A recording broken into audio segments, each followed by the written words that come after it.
भगवान शिव शंकर और बहेलिये की कथा, धार्मिक कथा। राधे राधे दोस्तों, आज हम आपको सुनाएंगे हिरनी और बहेलिया की कथा। अगर आप हमारे चैनल धर्म संग्रह पर नए हैं तो कृपया वीडियो को लाइक करें, चैनल को सब्सक्राइबर करें और कमेंट भी अवश्य करें।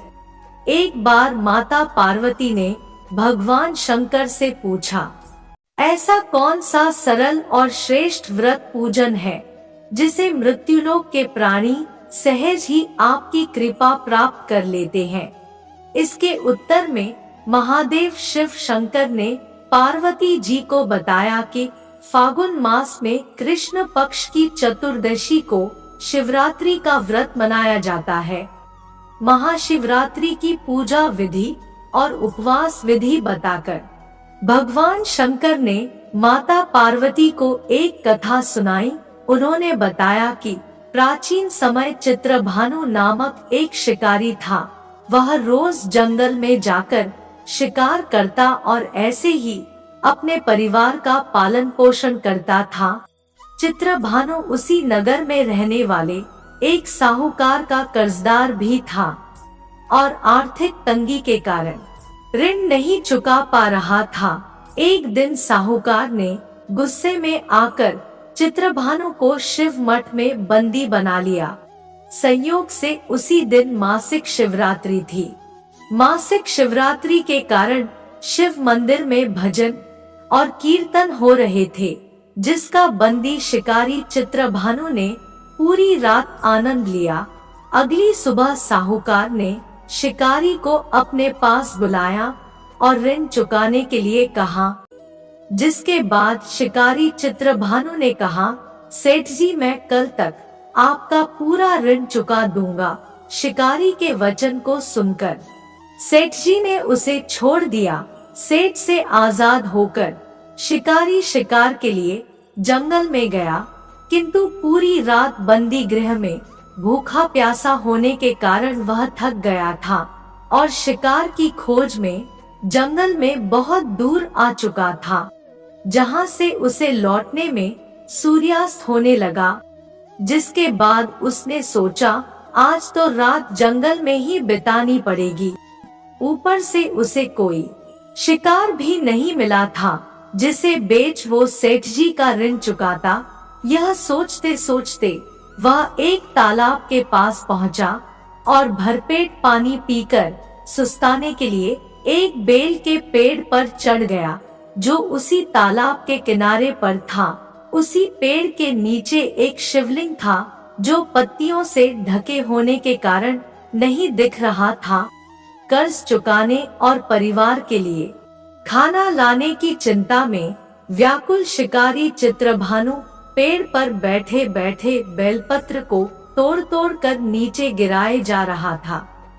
संयोगवश वो सभी बेलपत्र भगवान शिवलिंग पर ही गिर रहे थे। शिकारी चित्रभानु रात्रि से लेकर पूरे दिन भूखा प्यासा था, जिसके कारण उसका मासिक शिवरात्रि का व्रत हो गया। कुछ समय बाद उस तालाब पर पानी पीने के लिए एक गर्भवती हिरनी आई और पानी पीने लगी। हिरनी को देखकर शिकारी चित्रभानु ने अपने धनुष पर तीर चढ़ा लिया और छोड़ने लगा। तभी गर्भवती हिरनी बोली, रुक जाओ, मुझे मत मारो। मैं गर्भवती हूँ और तुम एक साथ दो जीवों की हत्या नहीं कर सकते, परंतु मैं जल्दी ही प्रसव करूंगी, जिसके बाद मैं तुम्हारे पास आ जाऊंगी, तब तुम मेरा शिकार कर लेना। उस हिरनी की बात सुनकर चित्रभानु ने अपने धनुष को नीचे कर लिया और हिरनी झाड़ियों में लुप्त हो गई। इस दौरान जब शिकारी ने अपने धनुष की प्रत्यंचा चढ़ाई और ढीली करी तो कुछ बेलपत्र टूटकर शिवलिंग के ऊपर गिर गए, जिसके कारण शिकारी के हाथों से प्रथम पहर की पूजा भी हो गई। कुछ समय बाद दूसरी हिरनी झाड़ियों से निकली, जिसे देखकर शिकारी के खुशी का ठिकाना ही नहीं रहा। चित्रभानु ने उस हिरनी का शिकार करने के लिए फिर से धनुष उठाया और तीर छोड़ने लगा। तभी हिरनी बोली, हे शिकारी, आप मुझे मत मारो, मैं अभी ऋतु से निकली हूँ और अपने पति से बिछड़ गई हूँ। उसी को ढूंढती हुई मैं यहाँ तक आ पहुँची। मैं अपने पति से भेंट कर लूं, उसके बाद तुम मेरा शिकार कर लेना। यह कहकर वह हिरनी वहां से चली गई। इस दौरान शिकारी चित्रभानु 2 बार अपना शिकार खो दिया था, जिससे वो और चिंता में पड़ गया। उसे सेठ जी का ऋण चुकाने की चिंता हो रही थी। जब शिकारी ने दूसरी बार हिरनी का शिकार करने के लिए धनुष पर प्रत्यंचा चढ़ाई, तो फिर से कुछ बेलपत्र धनुष के टकराने के कारण टूटकर शिवलिंग के ऊपर गिर गए। ऐसे में पूजा का दूसरा पहर भी संपन्न हो गया। ऐसे में अर्धरात्रि बीत गई। कुछ समय बाद एक हिरनी अपने बच्चों के साथ तालाब पर पानी पीने के लिए आई। इस बार चित्रभानु ने बिना देर किए धनुष पर प्रत्यंचा चढ़ाई और तीरे को छोड़ने लगा। तभी वह हिरनी बोली, हे शिकारी, आप मुझे अभी मत मारो, यदि मैं मर गई तो मेरे बच्चे अनाथ हो जाएंगे। मैं इन बच्चों को इनके पिता के पास छोड़ आऊं, जिसके बाद तुम मेरा शिकार कर लेना।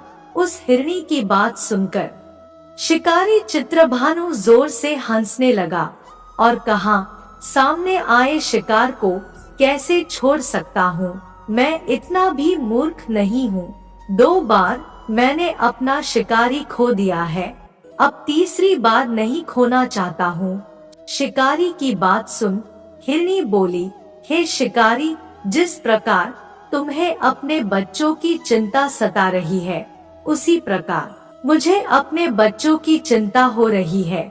मैं इन्हें इनके पिता के पास छोड़कर वापस आ जाऊंगी, जिसके बाद तुम मेरा शिकारी कर लेना। मेरा विश्वास करो। हिरनी की बात सुनकर शिकारी को दया आ गई और उसे जाने दिया। इसी प्रकार शिकारी के हाथों तीसरे पहर की पूजा भी हो गई। कुछ समय बाद एक मृग वहां पर आया। उसे देखकर चित्रभानु ने फिर से अपना तीर धनुष उठाया और शिकार की ओर छोड़ने लगा। तभी मृग ने बड़ी विनम्रता से बोला, हे शिकारी, यदि तुमने मेरे 3 पत्नियों और छोटे बच्चों को मार दिया है तो मुझे भी मार दो, क्योंकि उनके बिना मेरा इस दुनिया में कोई नहीं है। यदि तुमने उनको नहीं मारा है तो मुझे भी जाने दो, क्योंकि मैं उन 3 हिरनियों का पति हूँ और वो मेरी ही तलाश कर रही है। यदि मैं उन्हें नहीं मिला तो वो सभी मर जाएंगे।